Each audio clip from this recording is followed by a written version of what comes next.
नमस्कार। किया है मैंने जंग का ऐलान अलग से, तब जाके बनी है मेरी पहचान अलग से। मैं आनंद प्रकाश आर्टिस्ट आज उस शख्स के साथ जिनका लिखा हुआ शेर मैंने आज के इस पॉडकास्ट की शुरुआत में बोला है। इनके शेर और भी बहुत से लोग बहुत से मंचों से प्रस्तुत करते हैं और नहीं बताते हैं कि ये शेर किसका लिखा हुआ है, लेकिन आज मैंने आपसे कहा किया है मैंने जंग का ऐलान अलग से, तब जाके बनी है मेरी पहचान अलग से। तो कहना भले ही मेरा अपना हो, लेकिन ये शेर इनका है, तो इनसे ही जानेंगे कि आज इनकी पहचान अलग से कैसे बनी है। नाम है विजेंद्र गाफिल और एक शायर के रूप में भिवानी की शान है। तो विजेंद्र जी, आपका स्वागत है। नमस्कार जी। तो सबसे पहले बताइए कि यहाँ तक इस पहचान को बनाने के लिए आपने अपने सफ़र की शुरुआत कहाँ से की? शुक्रिया जनाब, मुझे बताते हुए बड़ी खुशी हो रही है कि जब मैं 14 साल का था जी तब से मैंने शेर व शायरी शुरू कर दी थी। जी जी, वाह। उस वक्त का एक बहुत पुराना शेर, शायद 15 साल की उम्र में मैंने कहा था कि फ़कत मेरा ही दर्द मेरा रहनुमा बनता गया अक्सर, जी इसी की रहबरी में खाना-ए माबूद तक पहुंचा। मेरा ही दर्द मेरा रहनुमा बनता गया अक्सर, इसी की रहबरी में खाना-ए माबूद तक पहुंचा। और फ़कत गाफिल समझकर छोड़ आई थी मुझे दुनिया। वाह। फ़कत गाफिल समझकर छोड़ आई थी मुझे दुनिया, मगर मैं सबसे पहले मंजिल मकसूद तक पहुंचा। वाह वाह, शुक्रिया। तो दर्शकों, हम बताना चाहेंगे कि आज गाफिल जी भी हैं हमारे साथ और इनकी धर्मपत्नी भी हमारे साथ हैं और मेरे साथ है मेरी धर्मपत्नी सुनीता आनंद। इनसे आप वाकिफ़ हैं, समय समय पर मिलवाता रहता हूं आपसे और ये खुद भी आपसे मिलती रहती हैं। बिजली फिल्म में इन्होंने काम किया है, तो आप देखेंगे इनका वो काम भी देखेंगे कि इन्होंने बतौर एक्टर किस तरह से काम किया है। और उम्र चाहे कोई भी हो, इंसान का यदि शौक चढ़ जाता है, सिर चढ़कर जादू बोलता है। जी हाँ, और आज जो शायरी के क्षेत्र में जादू किया है वो विजेंद्र गाफिल जी हमारे साथ हैं। तो विजेंद्र जी, आप अपने सफ़र को आगे बढ़ाते हुए बताइए कि आपने इस सफ़र को किस तरह से इस मुकाम तक पहुंचाया। मेरा आनंद जी से बहुत पुराना रिश्ता है। ये मेरे छोटे भाई हैं। जी, पुराना रिश्ता तो आपका शायरी से है और हम वहीं से शुरू करना चाहेंगे कि आपने 14 साल की उम्र में शायरी करना शुरू किया। जी। तो अक्सर लोग कहते हैं कि शायरी इंसान तब करता है जब उसको कहीं ना कहीं से ठेस लगती है, तो क्या आपको भी ऐसी कोई ठेस लगी? मैं आपको साफ तौर पे बतला दूं जी, साफ तौर पे ही हम सुनना चाहेंगे। मुझे किसी किस्म की कोई ठेस नहीं लगी। जी जी, ये तो भगवान का दिया हुआ प्रसाद है। जी जी, जो आमद जिसे कहते हैं। मुझे एक शेर याद आ गया। ये शेर ये बात बतलाता है कि मेरे परिवार में कोई शायर नहीं था जी। कि क्या बात आ गई, कुछ बात याद आ गई जोगी के ध्यान में। कुछ बात याद आ गई जोगी के ध्यान में, जोगी के ध्यान में आंखें लगा के बैठ गया आसमान में। वाह। कुछ खास बात आ गई जोगी के ध्यान में, आंखें लगा के बैठ गया आसमान में। और वो जो मैं बात कह रहा था कि मुझ पर हुई है दोस्तों ये शायरी नज़ूल। अच्छा, उतरी है। जी जी। मुझ पर हुई है दोस्तों ये शायरी नज़ूल, शायर नहीं था कोई मेरे ख़ानदान में। वाह वाह वाह। तो फिर आप शायर कैसे बन गए? ये मैं आपको बता रहा हूँ कि ये शेर व शायरी मुझ पर नज़ूल हुई है, मुझ पर उतरी है। और मैं खुद ही इस बात को नहीं समझ पा रहा हूँ कि मैं शायरी के मैदान में आज मुझे 65 साल हो गए शेर व शायरी करते हुए, और अभी तक मैं 20 के करीब किताबें लिख चुका हूँ। और एक मेरी सबसे लंबी गज़ल 11,000 तितलियाँ, जिसके 11,000 शेर मैंने कहे हैं, और 5,000 के करीब मेरी गज़लें छाया हो चुकी हैं। अच्छा। और आनंद भाई, आपको तो मालूम है कि आप तो हर फन के माहिर हैं। हम तो ऐसी बात नहीं है, हम तो इस तरह नहीं है। इसी 11,000 तितलियों के 2-3 अशआर मैं आपको ज़रूर सुनाऊंगा जो इसमें बेहतरीन है कि अक्स हमारा इसीलिए तो बिगड़ा है। अक्स हमारा इसीलिए तो बिगड़ा है क्योंकि हाथों में धुंधला आईना है। वाह। क्योंकि हाथों हाथों में में धुंधला धुंधला आईना आईना है। और शेर देखें इस पे जी। कि इस सलीब पे बारी बारी चढ़ जाओ, इस सलीब पे बारी-बारी चढ़ बारी चढ़ जाओ, फिर सोचेंगे हम में कौन मसीहा है। कौन मसीह है। वाह। और एक नए अंदाज का शेर इसी में देख लें कि जीत हार को गले लगाई फिरती है। जीत हार को गले लगाए फिरती है। जीत हार को गले लगाई फिरती है। हार जीत का कितना गहरा रिश्ता है। वाह वाह, बहुत खूब। शुक्रिया जनाब। ये मेरी 11,000 तितलियों से था। अब आपकी 11,000 तितलियों से आपने ये शेर भी पढ़े और इतनी सारी किताबें आपने लिखी जी। और आप मतलब अलग अलग विधाओं में लिखते हैं, जी, अलग अलग भाषाओं में लिखते हैं जी, जी। और हरियाणवी बोली से भी आपका ताल्लुक़ है। जी, जी, तो ये जो अकादमी जो काम कर रही हैं, जैसे उर्दू अकादमी है, जी जी जी हिंदी साहित्य अकादमी है या हिंदी साहित्य एवं संस्कृति अकादमी है, इनकी तरफ से आपको कितना प्रोत्साहन अब तक दिया गया और कितना नहीं दिया गया? दरअसल आनंद जी, ये बात बताते हुए बड़ी पीड़ा सी महसूस होती है कि हरियाणा साहित्य अकादमी ठीक ढंग से काम नहीं कर रही। जी। किसी भी ऐसे इंसान को जिसका साहित्य में, कला में पूर्ण योगदान रहा है, उनको कभी प्रोत्साहित नहीं करती। तो फिर औचित्य क्या है ऐसी अकादमियों का?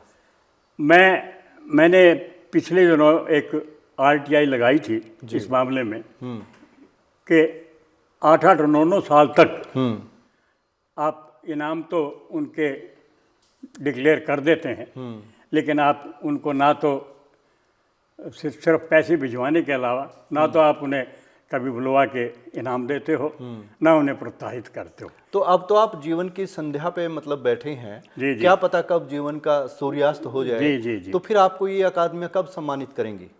क्या स्वर्ग में जाके आपको पटका पहना के आएंगे? अब इसका तो क्या कहा जा सकता है, लेकिन अब मैं आपको मेरे बारे में बता दूं। नहीं, आपने कितना काम किया? देखिए, काम तो आपका सबके सामने है। जी, जी, कितने लोगों को आपने प्रेरित किया? जी जी जी अकादमी जो होती है वो साहित्यकारों को प्रोत्साहित करने के लिए होती है, उनके काम के संरक्षण के लिए होती है, साहित्य के विकास के लिए होती है। तो उन्होंने यदि आपको अनदेखा किया तो ये पीड़ा आपकी नहीं है, ये बहुत सारे साहित्यकों की है, बहुत सारे साहित्यकारों की है, सभी इसको महसूस करते हैं। आनंद जी, तो इसको लेकर के आप सरकार से क्या कहना चाहेंगे इस मंच से? आनंद जी, मैं आपको यही बात बतलाना चाहता हूँ जी। कि उर्दू साहित्य अकादमी में अगर उसका डायरेक्टर लगाया जाता है, उसे उर्दू नहीं आती है। अच्छा। हिंदी का अगर कोई लगाया जाता है तो वो अच्छी तरह से हिंदी का वाकिफ नहीं होता है। और हरियाणवी का तो कहना ही क्या, और हरियाणवी जुबान का तो इन्होंने फायदा को फायदा लिखते हैं। बल्कि मैं आपको ये ऐड कर दूं इसमें कि मैंने हरियाणा भाषा की लिपि का निर्माण किया है जी। और मैंने उनको कहा भी है कि ये लिपि आप मुझसे लें ताकि हरियाणा भाषा को, इसकी व्याकरण तैयार है, इसकी शब्दकोश तैयार है और मैंने इसकी लिपि भी तैयार कर दी है। तो अब इसको भाषा बनने से रोकने में क्या औचित्य रह जाता है? तो मैं सरकार से ये कहूँगा कि हमारी इस बोली को, हमारी इस मातृबोली को हमारी भाषा क्यों नहीं बना देना चाहिए।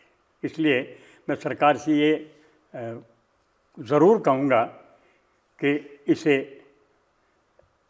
भाषा का दर्जा मिलना चाहिए। देखिए गाफिल जी, देशों में देश हरियाणा, जी। जित दूध दही का खाना। जी जी जी जी आप इस कहावत से वाकिफ़ होंगे अच्छी तरह से। जहाँ जहाँ और बोली को लेकर यदि बात करें हम, जी तो आप हरियाणा के रहन सहन से, खान पान से अच्छी तरह से वाकिफ़ होंगे। जी जी जी घी और मक्खन से भी वाकिफ़ होंगे। जी जी जी इसमें कोई शक नहीं। सबसे पहले दूध, फिर दही, दही से मक्खन, मक्खन, मक्खन से हम क्या निकाल लेते हैं? घी। घी।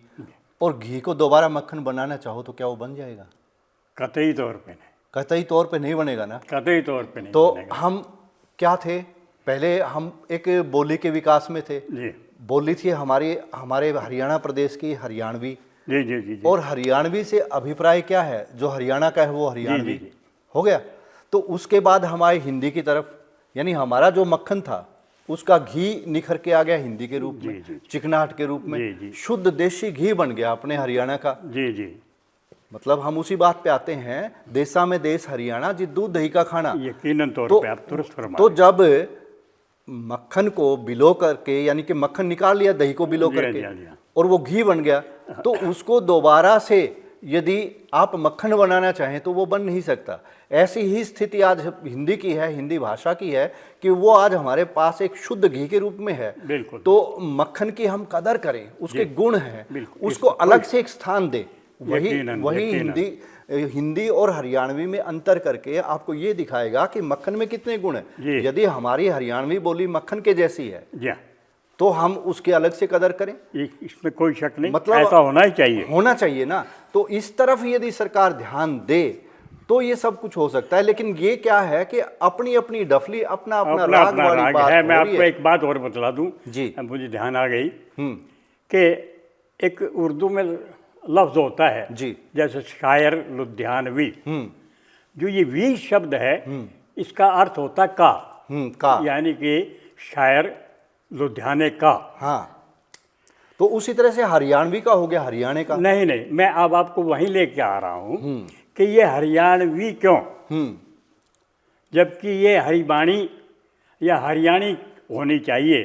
जैसे हिंदी है, हिंदी है। अगर राजस्थान की भाषा को अब राजस्थानवी तो आप नहीं कहेंगे ना, जी जी, उसको राजस्थानी ही कहेंगे। तो हमारी इस बोली पे उर्दू का एक ये शब्द भी चस्पा कर रखा है जिसकी कोई ज़रूरत नहीं है। देखिए इस जरूरत को मैं बताऊंगा आपको। देखो, राजस्थानी को मतलब राजस्थानी बताया गया, वो किससे बनी है? स्थान से संबंध होने के कारण नी लग के वो बन गई। जी। ठीक है जी। हाँ। उसी तरह से साहिर लुधियानवी, वी का मतलब हो गया का, जैसा कि अभी आपने बताया। जी। तो इसी तरह से हरियाणवी, हाँ। हरियाणी तो हरि के आना से बन गई हरियाणी। हाँ। ठीक है, हरि जहाँ पे आए भगवान श्री कृष्ण के आने से ये माना गया कि ये हरियाणा प्रदेश है। हरियाणा नहीं था पहले, हरियाणा था। देखिए मैं आपको लेके आ रहा हूँ उसी बात के ऊपर। अब क्या हुआ कि जो हरियाणवी शब्द है ये हरियाणी का एक विशेषण है। विशेषण में क्या होता है, जैसे मतलब कि कोई भी चीज है उस स्थान से संबंधित है, उस व्यक्ति से संबंधित है। जैसे हरियाणवी व्यक्ति कह दिया, बोली को लेकर के कह दिया, तो उसमें क्या हो गया कि उसमें उस व्यक्ति में कोई ना कोई लहजा है अपने हरियाणा प्रदेश का।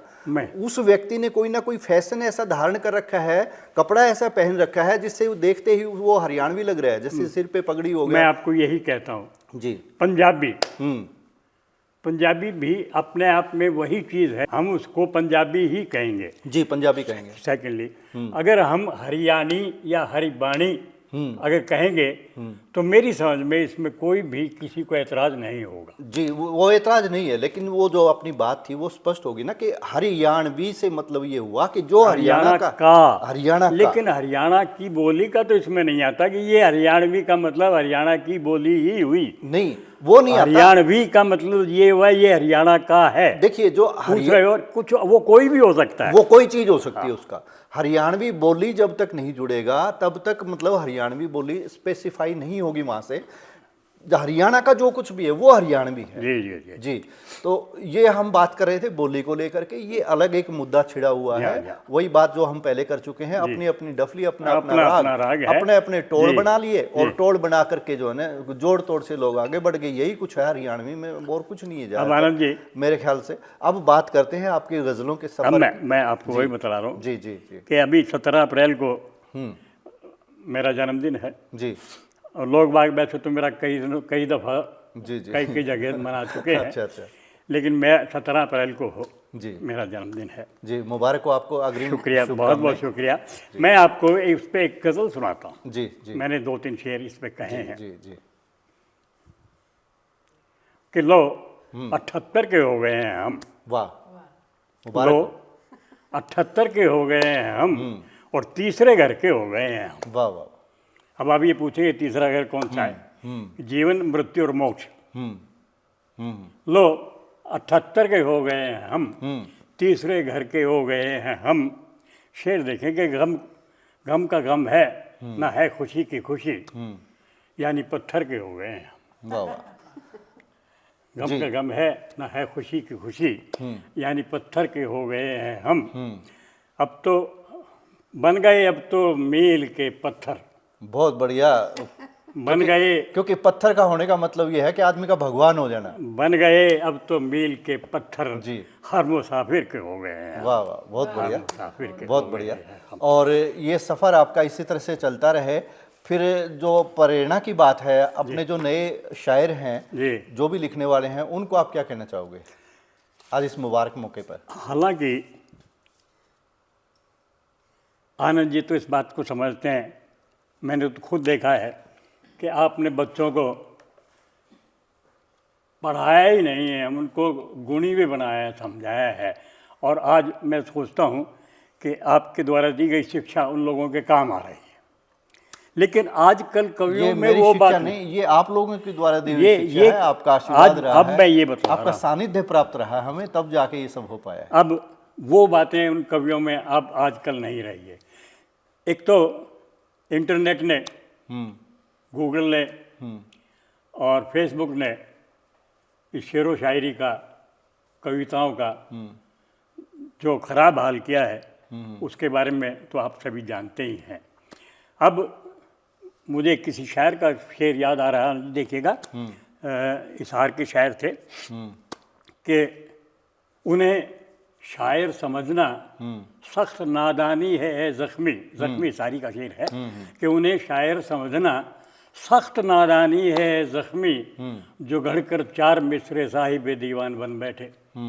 तो आज का दौर में कुछ ऐसा महसूस कर रहा हूँ कि वो किसी चीज़ को सीखने की बजाय खुद को ये प्रूव करने में लगे हुए हैं कि हम जैसा कोई दूसरा शायर नहीं है। बल्कि मुझे तो हैरानी होती है कि एक गज़ल मैंने फेसबुक पे डाली, एक हफ्ते के बाद वही गज़ल यूँ की यूँ मेरे पास किसी ने भेज दी कि मैंने ये नई गज़ल कही है, आप इसे ठीक करके भेजें। तो मैंने कहा भैया इसको ख़राब करके तो भेज, तभी तो ठीक करके भेजूँगा। पहले आपने ख़राब तो की नहीं है, यूँ क्यों आपने भेज दिया, इसको ख़राब करो तब मैं इसको ठीक करके भेजूँगा। तो आजकल नए शायर कुछ सीखने की तलब रखते नहीं हैं, मेरा ख्याल तो ये है। मैं चाहता हूँ कि जैसे पहले उस्ताद लोगों के शागिर्द हुआ करते थे, उनके पास बैठ के उनसे सारी बारीकियाँ सीखा करते थे, समझा करते थे कि ये जीवन क्या है, शायरी क्या है, हम जो कुछ कहना चाह रहे हैं वो हम क्यों कह रहे हैं। देखिए सबसे बड़ी बात है, हम जो कुछ कहना चाह रहे हैं वो क्यों कह रहे हैं। जी जी, सबसे सबसे बड़ी बात, जो अल्फाज भी वही हैं, जज्बात भी वही हैं, ख्यालात भी वही हैं, सोच भी वही है, लेकिन जो आप कहना चाह रहे हैं वो क्यों कहना चाह रहे हैं और कहने का आपका ढंग क्या है। आपका ढंग, आपके शब्द, आपका चयन, आपकी वो माला ऐसी सुंदर हो जानी चाहिए कि दूसरा अपने गले में पहन ले। अगर आप सुना के यूँ ही चले गए तो उस कविता का, उस शायरी का, उस चीज़ का कोई अर्थ नहीं निकलता। इसलिए मैं ये बात कहना ज़रूर चाहूँगा कि अपने उस्तादों से, जो अपने बड़े हैं उनसे, जो इस चीज़ में थोड़ी बहुत महारत रखते हैं, वो अगर आप उनसे परामर्श लें, आप उनसे कुछ सीखें, आप उनको बताएं कि मैं ये कहना चाहता हूँ, तो इसका क्या तरीका होना चाहिए। तो थोड़ा सा पीछे चलते हैं कि जिस मतलब के उम्र के दौर में आप आज आकर के नवोदितों को ये कह रहे हैं कि उनको अपने उस्तादों से सीखना चाहिए, जी जी, उस दौर में कभी आप भी रहे होंगे, यानी कि युवावस्था में। जी जी, तो आपके टाइम का क्या माहौल था उस वक्त, कौन कौन उस्ताद थे भिवानी में, खासकर भिवानी मैं में? आपको जरा और पीछे लेके चलता हूँ। सन 65 से 75 तक मैं फिल्म इंडस्ट्री में चला गया था और ये 10 साल तक लगातार मैंने फिल्म इंडस्ट्री में, वहाँ के लोगों से जुड़ने के बाद राइटर एसोसिएशन का मेंबर हुआ, film writer association, film writer association का मेंबर हुआ, डायरेक्शन में भी, प्रोडक्शन में भी काम किया, मैंने काम किया। तो वहाँ जो उस्ताद शायर जितने भी थे, उनसे मेरी मुलाकातें अक्सर होती रहती थी। बल्कि मज़े की बात यह कि हिंदुस्तान के बड़े बड़े बुजुर्ग शायर जो उस समय में थे, उनके साथ मुशायरों में उनके साथ कवि गोष्ठियों में, उनके साथ वैसे भी बैठने का मौका मिला। जहाँ भी मेरे शेर में कोई गलती हुई तो उन्होंने मुझे समझाया और मैंने तुरंत ही उसे समझा। अब मैं आपको एक शेर सुनाता हूँ। उस शेर में, मेरी गज़ल का शेर है कि किया बहुत ही ज़माने ने जब ख़राब मुझे, बेटा आप ध्यान देना, कि किया बहुत ही ज़माने ने जब ख़राब मुझे, तो मैं शराब को पीता रहा शराब मुझे। शेर बिल्कुल दुरुस्त था, बिल्कुल। लेकिन एक उस्ताद शायर ने कहा, गाफिल साहब ये आपका शेर गलत है। मैंने कहा कैसे? तो उन्होंने कहा कि खुद देखो। मैंने कहा जी व्याकरण के हिसाब से तो बिल्कुल सही है। औचित्य की दृष्टि से उन्होंने कहा होगा कि शराब आपको कैसे पी सकती है। हाँ, तो मैंने कहा व्याकरण की दृष्टि से सही है, व्याकरण तो सही कह रही है, बोले व्याकरण की ही दृष्टि से गलत है। तो मैंने कहा आप मुझे समझाएं, मुझे तो समझ नहीं आया, क्योंकि जब तक आप लोग हमें नहीं समझाएंगे तो हम इनकी बारीकी को समझ कैसे पाएंगे। तो उन्होंने कहा कि किया बहुत ही ज़माने ने जब ख़राब मुझे, ठीक है, तो मैं शराब को पीता रहा और शराब मुझे पीती रही। तो बोले व्याकरण में आ गई ना गड़बड़, पीता रहा और पीती रही, दोनों में फ़र्क आ गया। तो इसलिए मैं ये बतलाना चाहता हूँ कि उर्दू शायरी में इतने इतने नुक्तों पे भी एतराज़ उठ जाते हैं और उनको दुरुस्त करने के लिए मेरा मानना ये है कि उस्तादों का साथ होना ज़रूरी है, उस्तादों की इस्लाह बहुत ज़्यादा ज़रूरी है। उसके बगैर आप यकीनन तौर पे अच्छी ढंग से शायरी नहीं कर पाएंगे। मैंने बाबू भाई वकील अजरा, एक फिल्म हीरोइन थी, उनके पिताजी अच्छे डायरेक्टर थे। मैंने उनसे डायरेक्शन के लिए मैं सिनेरियो राइटिंग में और इन सब में मैंने उनसे ज्ञान प्राप्त किया। तो उन्होंने बताया कि इस तरह से फिल्म इंडस्ट्री में काम होता है। बल्कि उन्होंने ये भी बतलाया कि अगर आप अपने दम से, क्योंकि मैं बड़े शायरों के लिए ही लिखता था जबकि मेरा नाम नहीं आता था, क्यों, फिल्म इंडस्ट्री का एक रवैया रहा है कि वो दूसरों से लिखवा के और अपने नाम से छपवाते, बल्कि लिखने वाले को सिर्फ पैसे देते थे। मतलब आपसे लिखवा लेते थे हाँ, और दूसरों के नाम से वो चीज़ इस्तेमाल हो जाती थी। तो क्या आज साहित्य में भी तो कहीं ऐसा नहीं हो रहा? आजकल साहित्य में भी ये यूँ कहीं हो रहा है।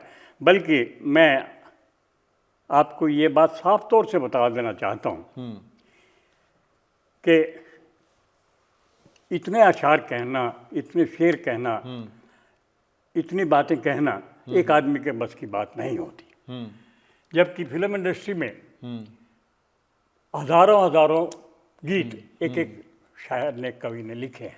नहीं, पुस्तकों पे आते हैं अब, क्योंकि हम वहाँ से थोड़ा सा इधर आ गए थे मैं ना। वहीं पुस्तकों पे ही लेके जा रहा हूँ मैं जी, आपको जी, जी। कि वो क्या करते हैं कि अपनी लाइब्रेरी में इतने सारे साहित्य रखते हैं और उसको तोड़ मरोड़ के उसी प्रकार से, जिस प्रकार से उसका सीन चाहता है, उसकी स्क्रिप्ट चाहती है, वो उस हिसाब से उनके लफ्ज़ों को तोड़ मरोड़ के अपना गीत बना देते हैं।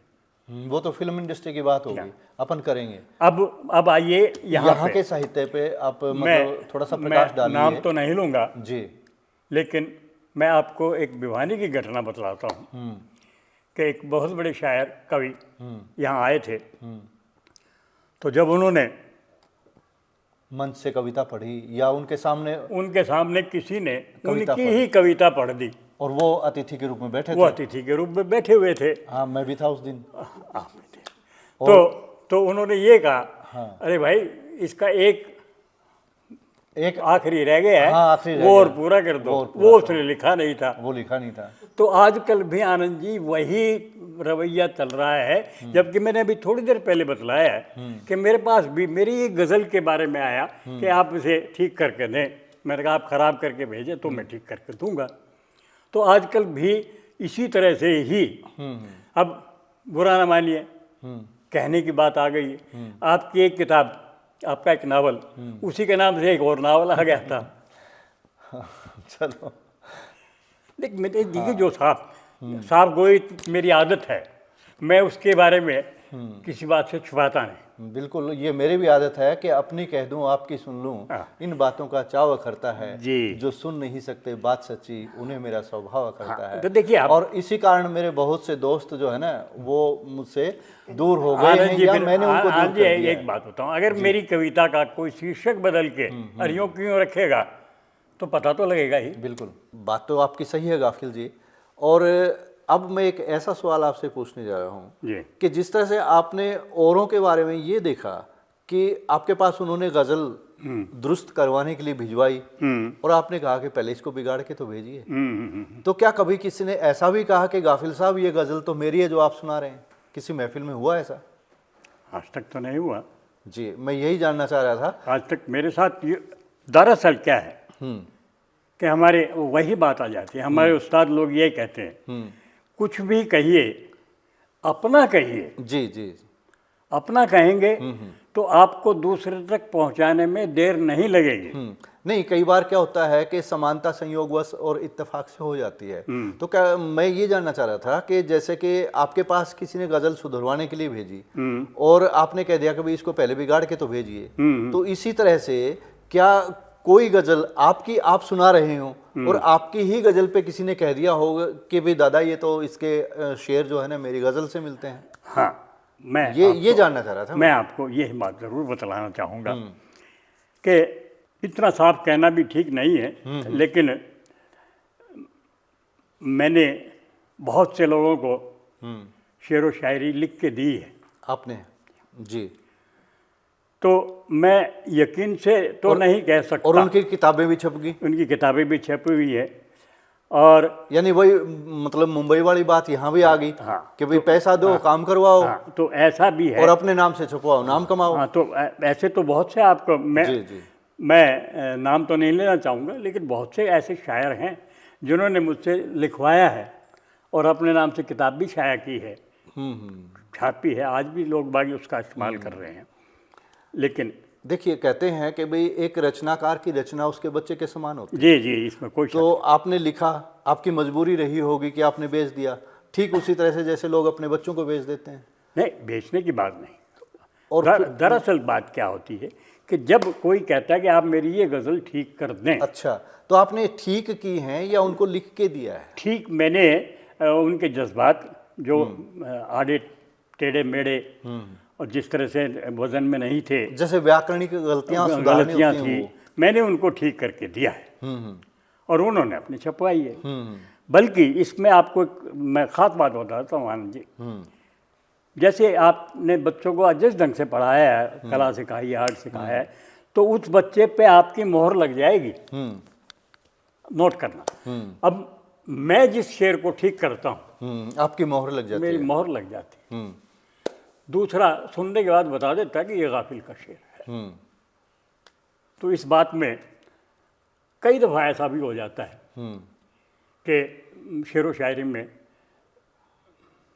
आपने मुशायरों में देखा होगा, एक गज़ल का शेर पहला मिसरा पढ़ा, दूसरा लोगों ने पूरा कर दिया। तो इस किस्म के बहुत सारे अल्फाज हैं, बहुत सारे जज्बात हैं जो हर आदमी के दिमाग में यूं के यूं रह जाते हैं, आ भी जाते हैं, कई बार आ भी जाते हैं और वो उनको बोल भी देता है। तो इस किस्म की छूट तो शायरी में दी जा सकती है, लेकिन ये नहीं है कि आप यूं का यूं अपना कलाम बतला के उसे छपवाएं। ये आजकल चल रहा है, जो कि नहीं होना।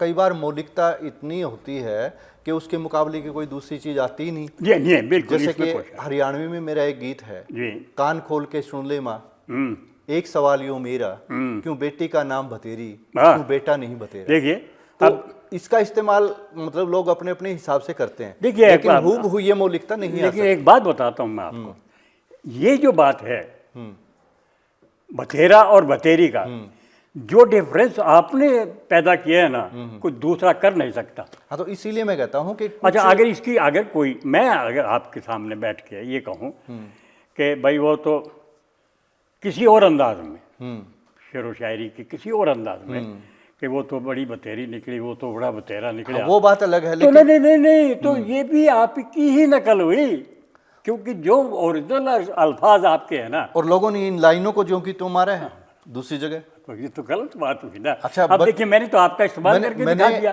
मैंने सोशल मीडिया पे, यूट्यूब पे ऐसा भी देखा है कि स्कूल में बच्चों के प्रोग्राम में लोगों ने इनाम तक रख रखे हैं कि बेटा कोई एक ऐसा गांव बता दो जहां मतलब ये किसी लड़के को बतेरा कहा गया हो।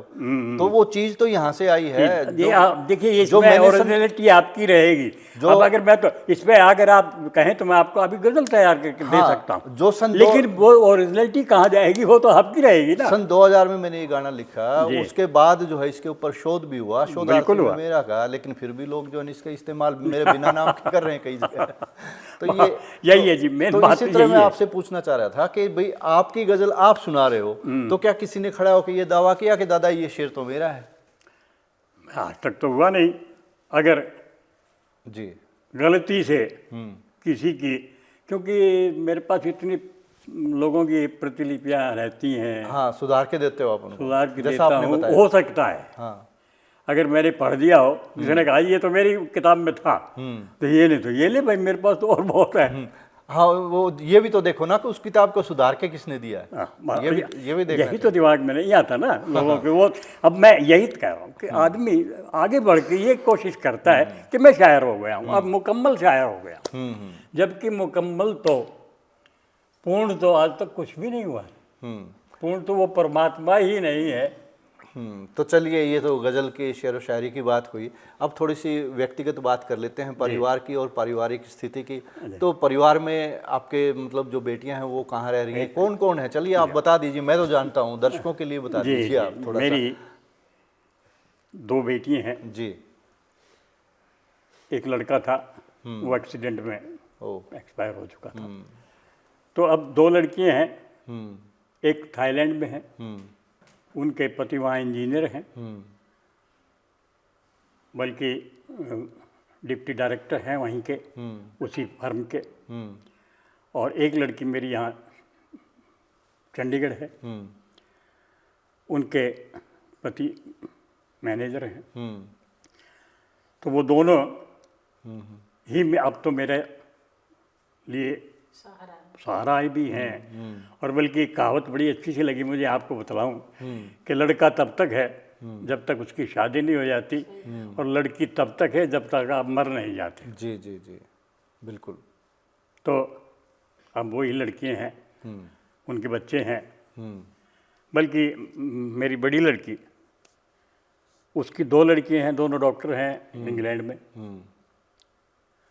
बड़ा अच्छा है। तो मुझे उस प्रभु से कोई शिकायत नहीं है।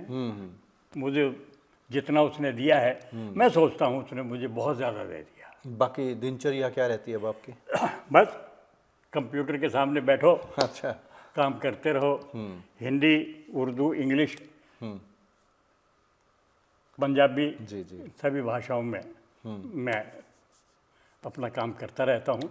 तो अभी मैं पिछले दिनों वहाँ गया था, कुरुक्षेत्र जी, ब्रह्म सरोवर पे। तो वहाँ मेरा गीता जी पे व्याख्यान था। तो लोगों ने बड़ा सहा कि गीता जी, बल्कि मैं आपको ये मैंने खुद नहीं लिखा है, मुझे ये महसूस हुआ है कि गीता जी के 18 अध्याय, और वो भी कविता में, और वो भी उसी अनुष्टुप छंद में जिसमें वो कही गई है, जैसे अर्जुन को भगवान कृष्ण ने सुनाया है, उसी में हिंदी, उर्दू, इंग्लिश, हरियाणवी, इन सभी में मैंने उसी अनुष्टुप छंद में ही सबका अनुवाद किया है। हम फिर आगे वहीं भाषा के ऊपर अनुवाद को लेके आपने बात की कि आपने गीता जी का अनुवाद किया है। तो अनुवाद को लेके जो अकादमी है अपनी, हरियाणा साहित्य एवं संस्कृति अकादमी, ये क्या कर रही है? कितने दिनों में किस किस को प्रोत्साहित करती है आपके हिसाब से? क्योंकि आप बुजुर्ग हैं, आपने बहुत कुछ देखा है पीछे भी, अब भी देख रहे हैं, तो क्या कहना चाहेंगे इस बारे में? बड़ा उनका सुस्त सा रवैया है जी।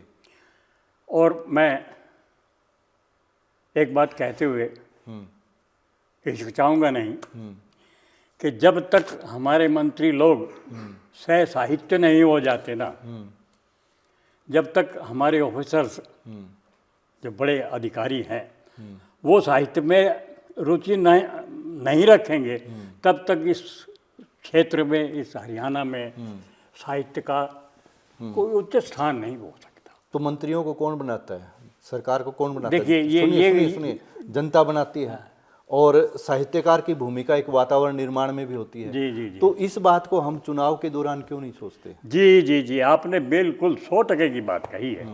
अब मैं उनसे शिकायत ना करते हुए अब मैं यकीनन तौर से जनता से शिकायत करूंगा कि आप अपने साहित्य को बचाना चाहते हैं, आप अपनी संस्कृति को बचाना चाहते हैं। क्या किसी साहित्यकार को मतलब उम्मीदवार के तौर आप किसी पे खड़ा किया है? आज तक नहीं किया होगा, और मैं चाहता हूं कि किसी साहित्यकार को ऐसा मौका ज़रूर दें ताकि वो आगे बढ़ के आप लोगों की समस्याओं को, आप लोगों की भावनाओं को पटल पर रख सके, ताकि आपका कुछ हद तक कल्याण हो सके। ये मेरी जनता से प्रार्थना है। तो ये आपकी जनता से प्रार्थना है। और मेरा आपसे एक सवाल है जी कि साहित्यकार आप किसे मानेंगे? एक मतलब जिसने 200, 250 या 500 के करीब किताबें लिख ली अपने जीवन में, वो साहित्यकार है, या फिर चंद्रधर शर्मा गुलेरी की तरह से 3 किताबें लिख करके अमर होने वाला साहित्यकार? देखिए, बड़ी टके की बात आपने की। अगर आप एक किताब को इस ढंग से लिख देते हैं कि जो जनगण में मान्य हो जाए, जो लोगों के दिलों में, दिमाग में चढ़ के और बोलने लगे, तो उस साहित्यकार को मैं बहुत बड़ा साहित्यकार मानूंगा जी। और जिसकी 100 किताबें भी छप जाएं। अब मैं नाम तो नहीं लूँगा, अब हमारे हरियाणा में जिन्होंने कितनी किताबें कर रखी हैं जिनको कोई जानता तक नहीं, तो ऐसे मैं साहित्यकारों में गिन तो लेता हूँ, लेकिन मानता कम। और आपने ये भी देखा होगा कि कई बार हम किसी का नाम तक नहीं सुनते हैं, कभी साहित्य में उसकी एक रचना तक हमने किसी अखबार में नहीं पढ़ी होती है। जी जी। और अचानक से घोषणा हो जाती है कि भी फला आदमी जो है ना साहित्य अकादमी का निदेशक बन गया। तो ये क्या चक्कर होता है? फिर वही नहीं फिर भी नहीं, मैं आपको यही बताता हूँ। ये कैसे बनते हैं, ये निदेशक वगैरह कैसे बनते हैं? एक आप उर्दू के इतने जानकार जी, और भिवानी से कभी आपका नंबर नहीं आया साहित्य अकादमी में? जी जी जी। मैं आपको बतलाऊं कि ये अंडर टेबल, पैसे की बात नहीं, अंडर टेबल लेटर या अंडर टेबल कुछ और, या जान पहचान या कुछ हो ऐसा लफड़ा, यानी जोड़ तोड़, जिसे हम जोड़ तोड़ जिसे हम समझ नहीं पाते हैं, ये उसका परिणाम है। अच्छा, तो फिर इस चीज़ को कैसे सुधारा जाए? क्योंकि सरकार तो जो है वो जनता की सरकार, जनता के लिए होती है, तो ये तो जनता के लिए काम करने वाली होती है। तो जब सरकार ही ऐसे उल्टे सीधे काम करती है तो फिर सही काम कौन करेगा? देखिए, हमें उम्मीद तो सरकार से रखनी चाहिए जी। और जनता से भी रखनी चाहिए। अब आनंद जी, इसका निर्णय अगर हम सरकार को छोड़ के जनता पे अगर रख दें तो मेरा ख्याल है जनता इसके बारे में कुछ अधिक विचार करे, सोचे।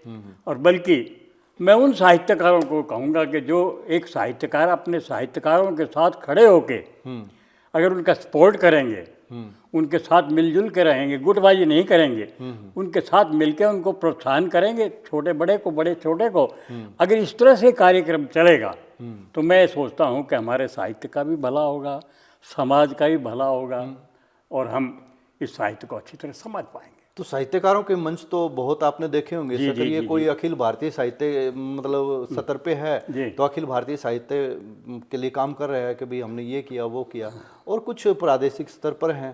तो फिर वो क्या कर रहे हैं? क्या उनका कभी इस तरफ ध्यान नहीं गया कि भाई कौन निदेशक क्या कर रहा है, कौन अकादमी क्या कर रही है, या फिर वो सिर्फ अपने जोड़ तोड़ तक सीमित रहते हैं? बस आपने जो कहा है उस बात में यकीनन ये निचोड़ है। क्या जिस दिन आदमी अपने बारे में सोचना कम कर देगा, जब भी ये सोचना बंद कर देगा कि मुझे इससे क्या मतलब है, तो भैया पड़ोस में आग लगेगी ना तो अगला घर आपका है, इसलिए उसकी आग बुझाने की कोशिश करेंगे तो उससे अगले वाला भी आपकी आग के लिए तैयार रहेगा और वो वाला भी तैयार रहेगा। तो इसलिए दूसरे की आग को देख के हंसो मत, दूसरे की आग को देख के ये मत सोचो कि इसका जल रहा है तो तेरा क्या है। या मुझे एक वो चिड़िया वाला किस्सा याद आ रहा है कि कहीं पे आग लगी हुई थी, जी। सभी लोग आग बुझाने में व्यस्त थे। एक चिड़िया दूर कहीं घोंसले में बैठी देख रही थी। उसने क्या काम किया, उसने भी चोंच में पानी ले ले करके और आग को बुझाना शुरू किया। जी तो लोग हंसने लगे उसके ऊपर कि भाई ये छोटी सी चिड़िया क्या कर रही है। जी जी उसने किसी ने पूछ लिया कि भाई आप ये क्या कर रहे हो, इतने सारे लोग बाल्टी लिए हुए लग रहे हैं, मटके लिए हुए लग रहे हैं, इनसे कुछ नहीं हो रहा, तो आपकी इस चोंच के पानी से क्या होगा। जय जय। बोली मेरी इस चोंच के पानी से ये होगा कि जब इन आग बुझाने वालों का इतिहास लिखा जाएगा ना, उस दिन इस चिड़िया का नाम भी जरूर आएगा। जी बिल्कुल, इसमें कोई शक नहीं। तो आपने तो वो बात रामायण वाली, आपने तो रामायण वाली बात कर दी जी कि जब गिलहरी ने भी अपना एक छोटा सा पत्थर मुंह में दबा के राम जी को दिया, तो प्रयास तो तो करना नाम चाहिए। आज उसका है। आपने दुरुस्त बात कही है। तो इसमें प्रयास कोई तो शक करना चाहिए। ये थोड़ी ना है कि भाई आपको ये लग रहा है कि भाई मैं ये करूंगा तो मेरे को फलां अवार्ड नहीं मिलेगा, साहित्य में दकड़ा अवार्ड नहीं मिलेगा। जी, तो जी, फिर जी। वो साहित्य हुआ कहाँ, लोगों का हित उसमें कहाँ हुआ। इसमें कोई शक नहीं। साहित्य का अर्थ ही है दूसरों का हित। सबका हित, सबका मतलब हित। साथ लेकर के। तो अगर आप सबके हित के बारे में सोचना शुरू कर देंगे तो आनंद जी यकीनन तौर पर मैं आपको बताता हूँ, साहित्य की गतिविधियों में, साहित्य की पूर्णता में, साहित्य के खजाने में बहुत ज़्यादा वृद्धि हो सकती है अगर आप इतना सा काम कर लें। तो मैं फिर आता हूँ आपके उसी शेर पे कि किया है मैंने जंग का ऐलान अलग से, तब जाके बनी है मेरी पहचान अलग से। तो यदि ऐसे काम करने हैं तो जंग का ऐलान अलग से करना होगा। यकीनन तौर पे आप ने जहाँ से मुझे शुरू किया था वहीं आ गए। यकीनन आप मुझे वहीं पे लेके आए हैं। और ये शेर इस बात को साफ तौर पे बताता है कि आप अकेले जब लड़ने के लिए चलेंगे ना, तब आपके पीछे सेना जाएगी। अगर आप लड़ने जाएंगे ही नहीं तो कोई आपके पीछे नहीं आएगा। बात सही तो है। पहले आपको ऐलान करना पड़ेगा, जंग का ऐलान आपको करना पड़ेगा, तब जाके आपकी पहचान बनेगी। जैसे आपने कहा, इतिहास नहीं उन्हीं कहा तो आदमियों को, आपने है, मैंने तो सिर्फ इस शेर को सुनाया है। हाँ, तो अब वो यकीनन तौर पे इतिहास में ज़रूर लिखा जाएगा। तो आप ऐसे 5-7 शेर अपने श्रोताओं के लिए जी जी जी, आप कीजिए और उसके बाद देखते हैं मैं आपको जी मेरी उर्दू की किताब से आपको एक गज़ल सुनाता हूँ। जी जी, स्वागत है। गज़ल के चंद अशार मुलाज़ा फरमाएं जी स्वागत है। कि वक्त के फसाने की वारदात लंबी है। वाह। वक्त के फसाने की वारदात लंबी है और दास्तां को चालू रख, गम की रात लंबी है। वाह वाह। वक्त के फसाने की वारदात लंबी है और दास्तां को चालू रख, गम की रात लंबी है। और शेर मुलाजा फरमा कि अपनी इन उड़ानों पर हो रहा है क्यों चौड़ा। मैं ये लफ्ज़ चौड़ा लफ्ज़ जो है हरियाणवी का, हरियाणवी में भी इस्तेमाल होता है, हिंदी में भी होता है, खड़ी बोली का भी, कि अपनी इन उड़ानों पे हो रहा है क्यों चौड़ा। हर सफ़र अधूरा है, कायनात लंबी है। वाह वाह। हर सफ़र अधूरा है, कायनात लंबी है। शेर देखें कि वक्त मेरी खातिर भी कुछ निकालिए साहब, वक्त मेरी खातिर भी कुछ निकालिए साहब, इत्मीनान से सुनिए मेरी बात लंबी है। इत्मीनान से सुनिए मेरी बात लंबी है। और आखिरी शेर कि ना समझ सका गाफिल, ना समझ सका गाफिल, ना पकड़ उसे पाया, ना समझ सका गाफिल, ना पकड़ ना उसे उसे पकड़ पाया, मुझसे मेरी परछाई 4 हाथ लंबी है। वाह वाह। गाफिल साहब, आज आप आनंद कलाम स्टूडियो में आए। शुक्रिया जनाब। आपका अपना स्टूडियो है। जी आपने भिवानी में शायरी को एक नई पहचान दी है और अलग से एक जंग का ऐलान करके अपनी एक अलग पहचान बनाई। शुक्रिया जनाब, शुक्रिया। और यही हमने आज के इस पॉडकास्ट की शुरुआत में कहा था। जी जी आप 78वें साल में प्रवेश कर चुके हैं। जी जी जी, और अभी आपका जन्मदिन आने वाला है, तो अग्रिम शुभकामनाएं आपको। बहुत बहुत शुक्रिया, बहुत बहुत शुक्रिया जनाब। और हम आपको आपके जन्मदिन की शुभकामनाएं देते हुए अपने दर्शकों से ये गुजारिश करेंगे। तो दर्शकों, ये थे आज हमारे साथ विजेंद्र गाफिल जी। इनसे फिर कभी मिलवाएंगे, तब तक के लिए अनुमति दीजिए। नमस्कार। शुक्रिया।